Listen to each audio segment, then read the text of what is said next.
Olá, seja bem-vindo à Escola Bíblica da Vila. Se você ainda não me conhece, eu sou o Vitor Fontana, sou responsável pelo ensino aqui na comunidade da Vila.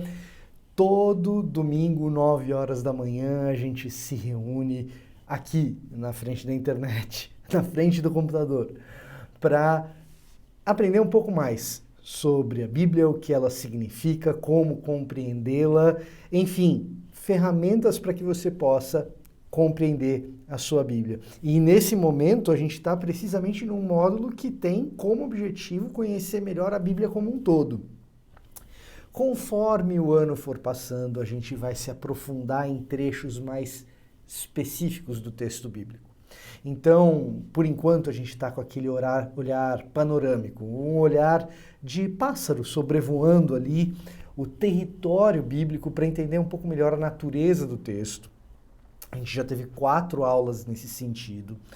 E a gente falou um pouco da forma do texto até agora. A gente falou um pouco da forma como o texto chegou até nós. O nosso objetivo hoje, nessa aula, é a aula de número 5 desse módulo, que é um módulo de 8 aulas. E aí você me pergunta, e depois dessas 8, o que vai ter? Depois dessas 8, a gente vai se aprofundar em um trecho específico do texto bíblico. Mas o nosso objetivo hoje nessa aula é cuidar um pouquinho de um panorama do conteúdo do Antigo Testamento. O Antigo Testamento é um problema para você? O Antigo Testamento é algo que te deixa desconfortável? A jornada para que o Antigo Testamento faça sentido é uma jornada longa, a gente não resolve em 40 minutos de aula, que é o nosso propósito aqui, ter alguma coisa entre 35 e 40 minutos toda a aula. Não é algo que se resolva nesse período, definitivamente não é. Mas em algum momento você tem que dar o primeiro passo. E a ideia dessa aula específica é isso, é um primeiro passo para que você não se sinta mais desconfortável com o texto do Antigo Testamento, para que você não se sinta mais, de alguma maneira, desestimulado a conhecer e ler o texto do Antigo Testamento. O objetivo dessa aula é esse primeiro passo. Nem mais do que isso, nem menos do que isso, tá? Então, o que a gente vai fazer? A gente vai tentar organizar o conteúdo do Antigo Testamento, a gente vai tentar entender como esse conteúdo se desenvolve na medida em que o texto do Antigo Testamento avança. Tá?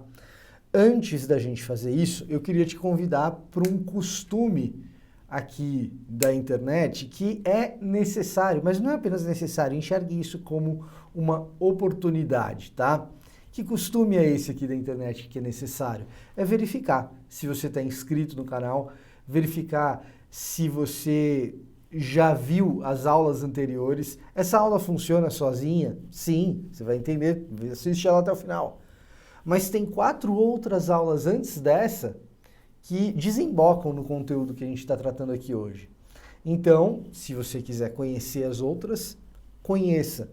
Entenda isso como uma oportunidade, porque num ambiente presencial de sala de aula, tendo perdido as 4 aulas que passaram, você perdeu. Na internet não. Na internet, se você perdeu, você pode voltar, pode assistir. É a primeira vez que você está com a gente aqui na Escola da Vila? Cara, vê lá desde o começo, eu tenho certeza que você vai gostar do conteúdo. Quer assistir as próximas aulas? Todo domingo, 9 da manhã, sem falha. A gente está aqui junto. Entretanto, se você estiver inscrito no canal, com as notificações ativadas, o tal do sininho, evidentemente vai ficar mais fácil, porque o próprio YouTube vai te avisar, tem conteúdo novo lá da comunidade da Vila. Então, esse espaço típico da internet te permite esse tipo de coisa. E mais do que isso, você pode, por meio da própria internet, compartilhar esse aprendizado com outras pessoas. Então, fica aqui o meu estímulo. Se você gostar dessa aula no final, quem sabe você copia o link e manda para um amigo, olha só que aula legal lá da comunidade da Vila, igreja lá em São Paulo e tal.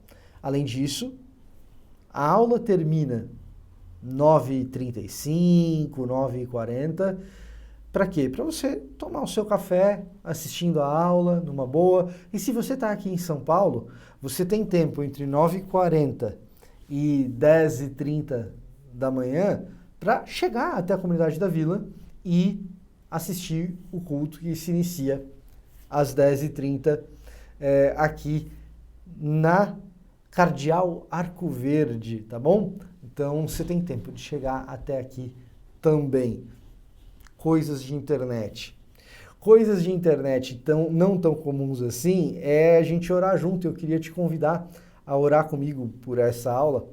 Pai amado, a gente te agradece, Deus, por esse período que a gente está junto, digitalmente, aprendendo a Tua Palavra, conhecendo melhor quem Tu és. E, Senhor, abençoa esses momentos de aula, de escola bíblica, que a Escola Bíblica da Vila possa abençoar muitas pessoas. Esse é o nosso desejo. Isso a gente pede em nome de Jesus. Amém. Muito bem, vamos ao conteúdo. Você já deve ter percebido que eu costumo chamar a primeira parcela do texto bíblico de Antigo Testamento e não Velho Testamento. Está errado falar Velho Testamento? Não. Eu chamo de Antigo Testamento porque a convenção dentro do ambiente mais acadêmico é chamar de Antigo Testamento. De alguma maneira, a palavra Antigo Testamento talvez seja um pouco mais respeitosa com o texto do que a palavra Velho Testamento. Talvez isso. Eventualmente, você vai me ver falando Bíblia Hebraica. Basicamente, corresponde ao mesmo conjunto de livros, mas no caso, quando a gente fala Bíblia Hebraica, a disposição da ordem dos livros é diferente. A gente já explicou isso aqui em aulas anteriores, mas de qualquer maneira, quando eu falar Bíblia Hebraica, é do Antigo Testamento que eu estou falando, tá? Tenha isso em mente. Quando a gente vai falar de Antigo Testamento, a gente começa tudo numa história muito conhecida, que é a famosíssima história de Adão e Eva, a criação do mundo, o jardim, o primeiro grande pecado, a expulsão do jardim.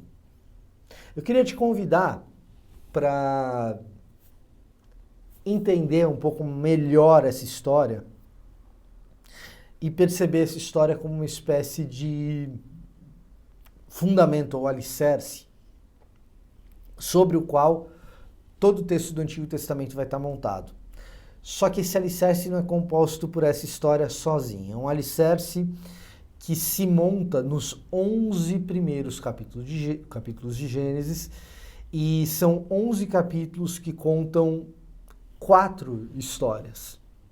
Essas 4 histórias juntas, 4 grandes histórias, tem outras pequenas ali no meio, mas 4 grandes histórias nos 11 primeiros capítulos de Gênesis.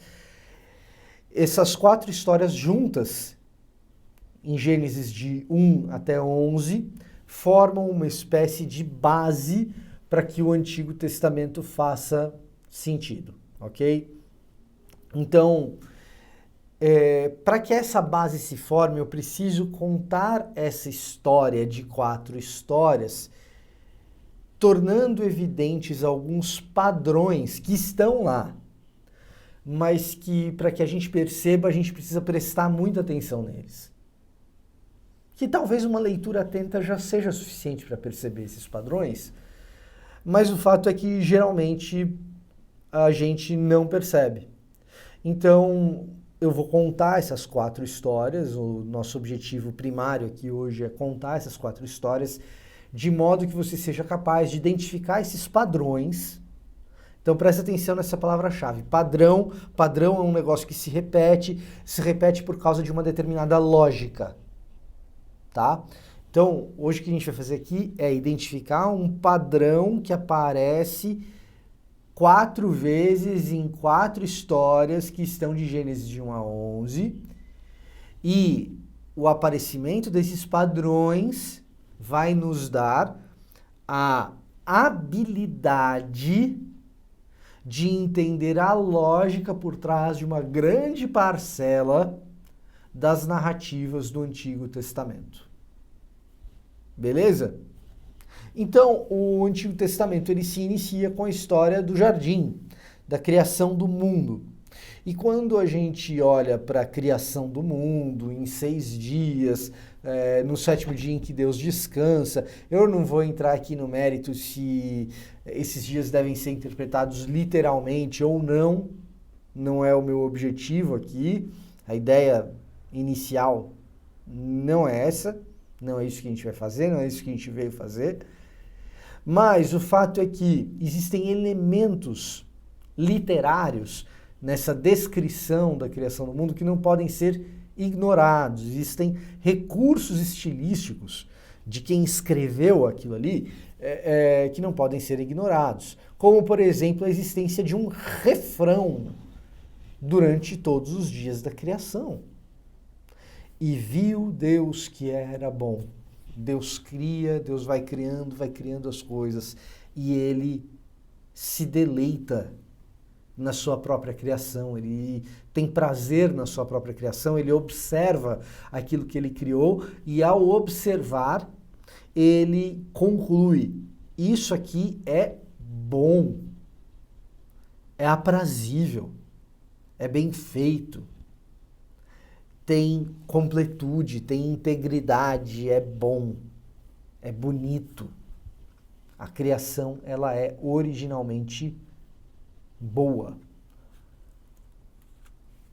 Essa criação originalmente boa, ela tem um clímax, ela tem um ápice. Quando Deus cria o mundo originalmente perfeito e bom, no final da criação ele cria o ser humano, que é o clímax da criação, e quando o jardim está todo criado e o ser humano é criado, então o refrão muda. Deus vê que aquilo era muito bom.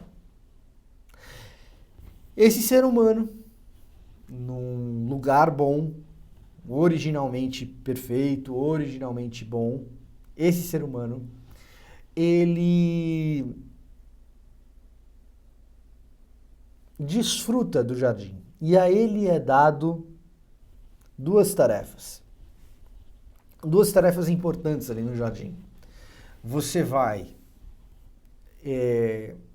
cultivar o jardim e guardar o jardim. São esses os 2 verbos que estão sendo ali utilizados. 2 verbos que dizem respeito a práticas de pessoas que estão na camada mais baixa do status da antiguidade. Como assim camada mais baixa, Vitor? Socialmente falando, quando a gente fala do contexto cultural do Antigo Oriente Próximo, você tem gente que é proprietária de terra, que é rei, que é sacerdote, que geralmente está nas camadas sociais, que são percebidas como as camadas mais altas, né? E você tem outras pessoas que exercem determinados tipos de tarefas, que geralmente são pessoas mais pobres ou socialmente de um status considerado inferior. Essas pessoas vão executar essas 2 tarefas, cultivar e guardar. Cultivar do ponto de vista agrário, então é o trabalhador rural, campesino, e esse é o cultivo que Deus delega para a humanidade ali no jardim, enquanto tudo ainda é bom, enquanto tudo ainda é perfeito. E a guarda, a ideia do verbo guardar, chamar no hebraico, é a ideia do soldado raso que fica de guarda num determinado portão, em algum lugar importante. Agora, curiosamente, essas 2 tarefas de cultivar e guardar, elas são a maneira como o ser humano deve exercer domínio sobre tudo aquilo que foi criado. Tudo aquilo foi criado para que o ser humano domine sobre toda a criação. Domine sobre tudo o ser humano. Então você tem 3 coisas importantes ali no começo. O ser humano, ele é designado para dominar sobre todas as coisas, só que o seu exercício de domínio é um exercício de serviço. Como que você domina, como que você reina, como que você rege as coisas num lugar perfeito? Você exerce serviço.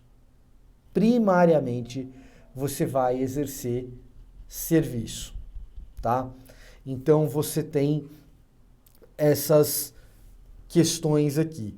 O ser humano está lá no jardim, ele não está lá no jardim para passar férias, não é uma colônia de prazeres, é algo muito bom, é algo perfeito e é algo que tem ali trabalho. E esse trabalho é um trabalho de serviço, servindo o mundo que foi criado pelo próprio Deus. E assim exerce-se um domínio por meio de um serviço. Um serviço que, normalmente, na cultura do Antigo Oriente Próximo, é um serviço que seria visto como coisa de gente do extrato mais baixo da sociedade. Aqui, nos 3 primeiros capítulos de Gênesis, é algo que descreve alguém que exerce poder. De alguma maneira, já nos dando uma dica que esses capítulos de Gênesis, de alguma maneira, desafiam o status quo e o consenso a respeito de como as coisas deveriam acontecer na cultura dos primeiros recipientes, na cultura dos primeiros ouvintes. Então, Adão e Eva exercem domínio, servindo um ao outro e servindo a criação, que é originalmente boa. Esse é o primeiro ponto.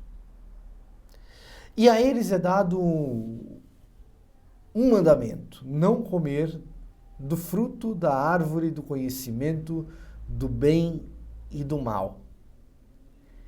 E eles resolvem comer desse fruto. Bom, vocês conhecem a história, eu não estou dando spoiler para ninguém. Eles resolvem comer desse fruto. Ao comer desse fruto, presta atenção, o conhecimento do bem, o conhecimento daquilo que é bom, ele já está disponível para Adão e Eva, porque tudo quanto foi criado é bom. O bem está ali presente, tudo quanto foi criado é bom, é perfeito. Tudo aquilo que foi apresentado por Deus até então, tudo aquilo que Adão e Eva tiveram acesso, é bom, é o bem. Comer da árvore do conhecimento do bem e do mal, comer daquele fruto significa desejar conhecer aquilo que é mal. Ao comer desse fruto, Adão e Eva introduzem o mal no mundo. Então tudo aquilo que era bom, tudo aquilo que era perfeito, tudo aquilo que Deus viu que era muito bom, acaba sendo corrompido. Adão e Eva introduzem a maldade, a crueldade no mundo. E isso é primariamente observado quando Deus visita Adão e Eva depois disso. Quando Deus visita Adão e Eva depois desse episódio, Deus não pune Adão ou Eva imediatamente, e nem mesmo a serpente. Deus pergunta para Adão: vocês comeram do fruto da árvore que eu mandei que vocês não comessem? Vocês estão vestidos? Como que você sabe que você estava nu, Adão? Vocês estão vestidos? Você comeu do fruto que eu mandei não comer? E até então, Deus não tinha punido ninguém. Talvez ele punisse, de qualquer forma. O fato é que até esse momento ainda não aconteceu a punição. E tão rapidamente Adão já age como alguém que introduziu a crueldade e a maldade no mundo. Adão diz o seguinte: foi a mulher que você me deu. A culpa não é minha. A culpa é dela e a culpa é sua, Deus. E ao fazer isso, Adão está fazendo um negócio muito interessante, que a gente faz também. Ah, botar a culpa no outro, sem sombra de dúvida, é algo que a gente faz quando a gente é confrontado. A culpa nunca é nossa, né? Mas mais do que isso, ao colocar a culpa no outro, foi a mulher que você me deu, Adão está dizendo o seguinte: você viu que a criação era boa, eu não. Você viu que o mundo era bom, eu não. O presente que você me deu não presta. E ao fazer isso, Adão está amaldiçoando toda a criação. Ele está dizendo que tudo aquilo que Deus criou não presta. Essa tua criação não presta, você devia ter feito outra, de outro jeito. Ela que atrapalhou os planos. Ela que fez o que não devia. Ela que agiu de maneira indevida. Ela que me levou ao erro.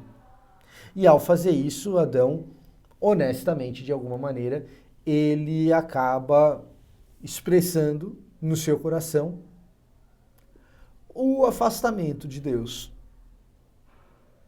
Afinal de contas, a culpa é do próprio Deus, que fez uma criação que é insuficiente, ruim e que não presta.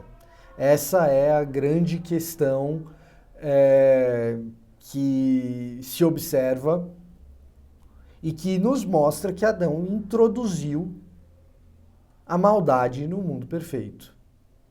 A crueldade está ali expressa. Contra a mulher que antes era carne da minha carne e osso dos meus ossos, finalmente tenho alguém, como Adão se comporta quando recebe a mulher. Nesse momento aqui, agora, a mulher já não é isso, a mulher é a expressão de que a criação de Deus é maldita e de que ela não presta. E de que ela não é suficiente. É isso que é a criação.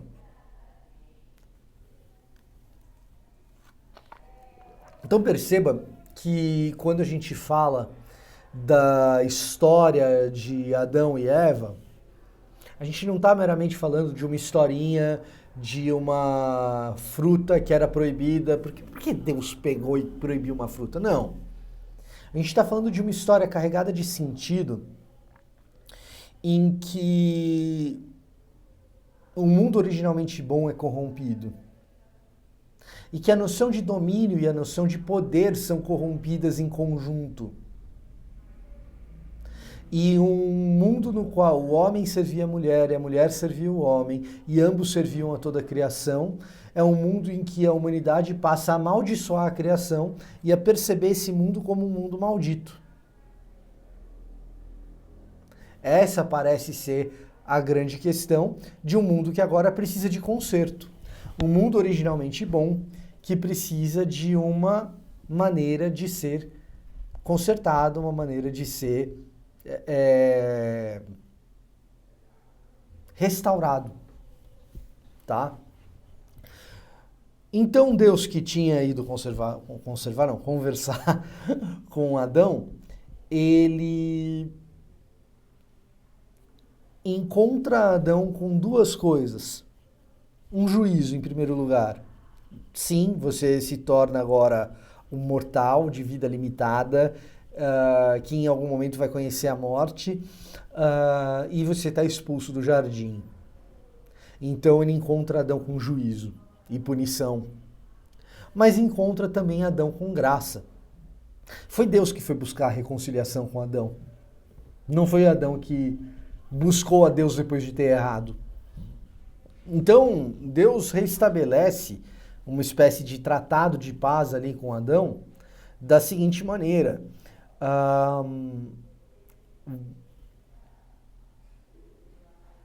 Sabe essa roupa que você está usando? Ela é ruim, eu vou fazer uma melhor para você. Então você tem um juízo e você tem um sinal de graça e de reconciliação. Depois nós temos a segunda história, que é a história de Caim e Abel.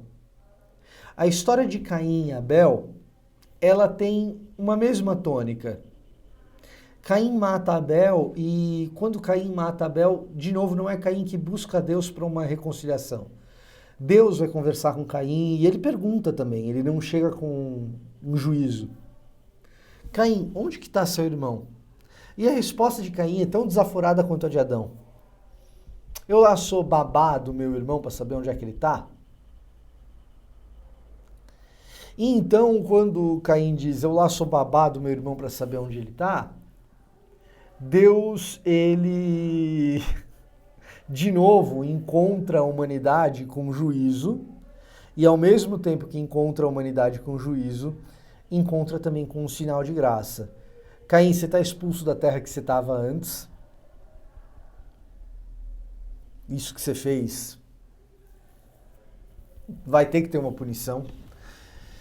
Então, você não vai mais viver na terra onde você estava antes, mas eu vou colocar em você uma marca para que ninguém faça com você aquilo que foi feito com Abel. Ninguém queira se vingar e assassine você como você assassinou Abel. Então, ao mesmo tempo, você tem um juízo e um sinal de graça. E depois você tem a terceira história. A vingança e a lógica da vingança e a violência que Caim introduziu no mundo, ela vai se multiplicando de tal maneira que os gritos de agonia chegam até os ouvidos de Deus. Depois de Caim, descendente dele, você tem Lameque. Lameque promete se vingar 7 vezes mais ou até 70 vezes mais de alguém que lhe fizesse mal. E essa é a multiplicação do mal que chega até os ouvidos de Deus por meio do sofrimento das pessoas que agonizam e gemem. Diante disso, Deus fala, não, eu vou encontrar esse mundo com juízo, o mundo inteiro dessa vez. E ele inunda o mundo com um dilúvio, poupa Noé e os animais, e ao inundar o mundo com um dilúvio, poupar Noé com os animais, isso é claramente o dilúvio, um sinal de juízo. A expulsão de Noé da sua terra original, Adão expulso da sua terra original, Caim expulso da sua terra original, Noé expulso da sua terra original, e um sinal de graça, um sinal de reconciliação por meio do arco-íris, e uma promessa de que Deus não mais inundaria o mundo. E então nós temos a quarta história, que é mais difícil de enxergar a crueldade se a gente está fora do contexto cultural, que é a Torre de Babel. A Torre de Babel é uma história de homens que queriam construir o seu próprio nome, fazer um nome para si e serem famosos, por meio de uma torre que chegasse até os céus. A Babel, ela, pela descrição que a gente tem ali no capítulo 11 do livro de Gênesis, ocupa um lugar conhecido da gente hoje em dia. O que antes era a Suméria e hoje é o sul da Mesopotâmia, a região do Irã e do Iraque, é esse o pedaço do mundo em que Babel estava acontecendo. Mais especificamente próximo de uma grande cidade chamada Ur dos Caldeus. Nessa região, você tem hoje resquícios de grandes torres, o que seriam grandes torres na antiguidade, que a gente chama de zigurates, algo muito próximo ao que no Egito a gente chama de pirâmides. E então, esses homens vão construir algo como zigurates, mas zigurates tão altos, ou um zigurate tão alto, que faça com que o nome deles seja conhecido em toda a terra, porque esse zigurate alcançou os céus. O que é esse lance de alcançar os céus? O zigurate nada mais é do que um templo. Alcançar o céu significa, a gente construiu, essa grande construção simboliza que nós temos o favor dos deuses. Os deuses estão do nosso lado e não do seu. E o texto de Gênesis diz que para construir essa grande torre foi necessário o desenvolvimento de uma grande tecnologia, o desenvolvimento de tijolos. Para a gente, o desenvolvimento dessa tecnologia dos tijolos é algo que é bom, positivo, talvez neutro. Poxa vida, agora eu consigo fazer construções melhores, eu tenho os tijolos, isso de fato é melhor, né? É muito bom, perfeito. Para a antiguidade oriental, não necessariamente. Por quê? Porque a gente está falando de hebreus que têm na sua própria história a marca de serem escravos produzindo tijolos para a construção de grandes torres. Para mim e para você, talvez o pecado de Babel não seja tão claro. Eles estavam só querendo construir uma torre grande, alta, que chegasse até os céus. Para quem passou a vida inteira escravizado, fazendo tijolo para construir torre, a maldade ali é evidente.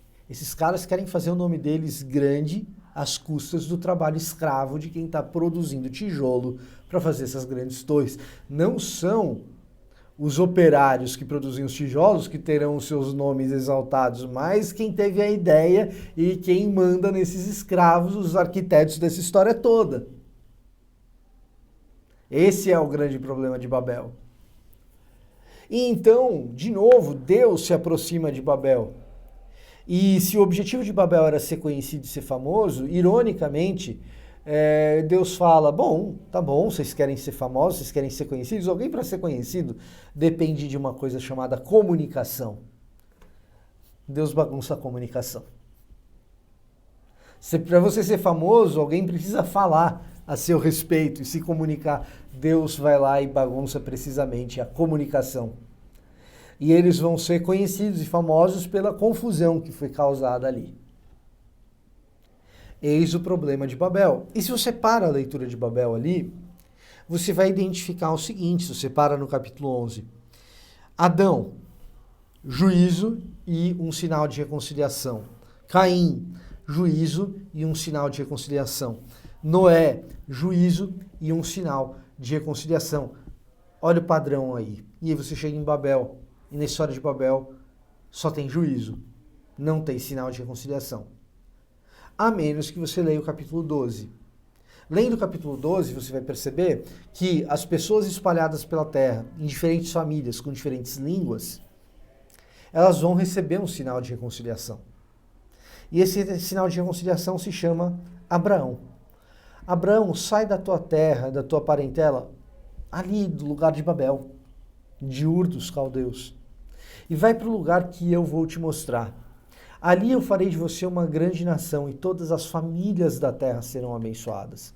Aquelas famílias que foram espalhadas pela terra, que foram expulsas da Mesopotâmia, como Adão foi expulso, como Caim foi expulso, como Noé saiu da sua terra original. Agora, o próprio Abraão vai sair da sua própria terra e da sua parentela para ser ele mesmo, por meio de Deus, um sinal de reconciliação entre todas as famílias da terra.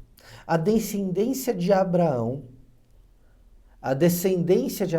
é a promessa de um sinal de graça e de reconciliação das nações para com Deus. Todo o Antigo Testamento vai girar em torno dessa ideia de que Israel deveria ser uma nação que faria a mediação entre Deus e a humanidade, uma mediação perdida, porque a crueldade foi introduzida ao mundo, o ser humano conheceu o mal, e conhecendo o mal, a crueldade vira um grande espiral, e ela aumenta, e o mundo precisa ser restaurado, como o mundo seria restaurado por meio da descendência de Abraão.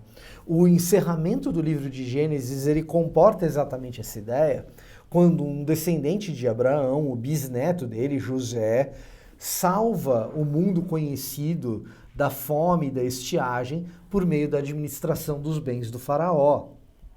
O livro de Gênesis encapsula essa ideia. É uma salvação provisória.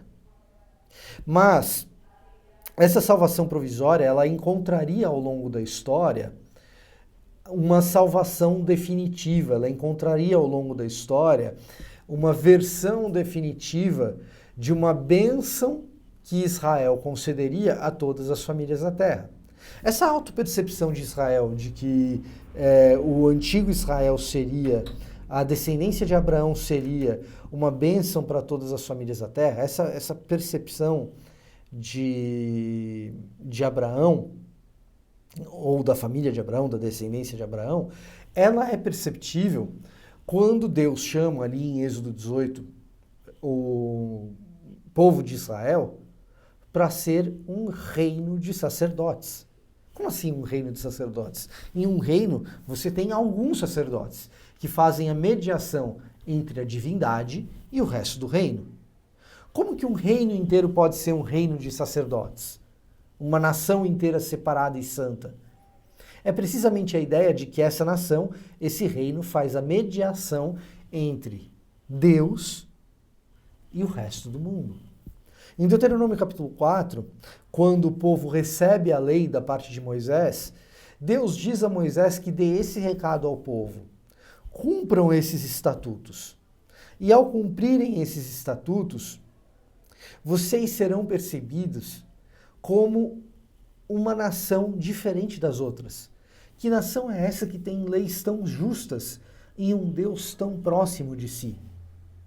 E dessa maneira as nações veriam a Israel e o cumprimento da lei, e ao ver Israel e o cumprimento da lei, elas se aproximariam de Deus novamente. O que nós percebemos, entretanto, ao longo da história, é que Israel, no meio do seu sofrimento, se torna ensimesmada e ressentida, e infelizmente não consegue cumprir a lei. Ao não conseguir cumprir a lei e se ressentir com os povos que a dominam, Deus levanta profetas. Profetas que tentam colocar Israel de volta ao prumo. Profetas que vão dizer para Israel: lembra-se do seu chamado, cumpre a lei. O seu chamado é um chamado para as nações, inclusive. Assim é, por exemplo, o livro de Jonas. Jonas prega para nações estrangeiras. E os profetas parecem tentar lembrar o tempo todo Israel de que Israel tinha esse chamado para ser uma nação diferente das outras, embora ela queira ser uma nação parecida com as outras. Isso sempre será um problema na vida de Israel. Os profetas sempre tentarão alertar Israel de que isso é um problema. Nem sempre Israel dará ouvidos e às vezes Israel vai, como José, cumprir parcialmente essa bênção a todas as famílias da terra, mas na maior parte do tempo não. E fica feita essa promessa e no ar essa ideia de restauração do mundo e de todas as famílias da terra. Isso tudo fica mais ou menos no ar e parece não se cumprir, a menos que alguém possa conduzir Israel a esse papel. E eis que surge a ideia de um rei que represente Israel perante Deus. E, ao representar Israel perante Deus, conduza Israel ao seu papel e ao seu chamado original. É o que a gente percebe em 2 Samuel capítulo 7. É o que a gente percebe em Isaías capítulo 11. O surgimento de algum rei que conduziria Israel não apenas à reconciliação de todas as famílias da terra com Deus, mas que introduziria no mundo um reinado eterno, e um reinado eterno completo e cósmico, no seguinte sentido: por meio desse rei, quando esse rei começar a reinar, quando o broto da família de Jessé, descendente de Abraão, semente de Abraão, quando esse cara reinar, não apenas todas as famílias da terra serão reconciliadas com Deus, mas toda a criação voltará ao seu status originalmente bom, vai ser restaurada. E então, como diz o capítulo 11 de Isaías, o leão vai comer junto com a ovelha, a criança vai brincar com a cobra, e a criação restaurará o seu status de shalom, de paz, de vida harmônica. Essa é a percepção missional do Antigo Testamento de que Israel, a descendência de Abraão, a semente de Abraão, essa família escolhida por Deus, é um sinal de reconciliação que restauraria não apenas todas as famílias da terra, mas reconciliaria a própria criação com Deus, tornando essa criação novamente boa. Eis a expectativa messiânica. O Antigo Testamento ele espera por um rei que seja esse ungido. Messias significa isso, ungido. Um rei que seja esse ungido, que da família de Abraão represente todo Israel e faça com que Israel abençoe todas as famílias da terra. É assim que dentro do cristianismo a gente enxerga o papel de Jesus, como esse Messias, que abençoa todas as famílias da terra, que é semente de Abraão, um judeu, alguém da família de Israel, que cumpre toda a lei, representando então Israel e fazendo o papel de Israel abençoando todas as famílias da terra. Da descendência de Abraão surge alguém, Jesus, o Cristo, o Messias, que abençoa todas as famílias da terra e não apenas isso. Por meio do cumprimento da lei, do seu advento e do seu trabalho na cruz e da sua ressurreição, ele restaura consigo um mundo que foi criado originalmente bom. Mas isso eu vou detalhar mais na aula que vem, porque na aula que vem a gente vai fazer um panorama do Novo Testamento e não do Antigo. Tá bom? Esse era o meu recado para hoje. Eu espero você na semana que vem. A gente fica por aqui. Eu espero você também, 10h30 da manhã, aqui na Comunidade da Vida. Eu vou ficando por aqui. Até a próxima.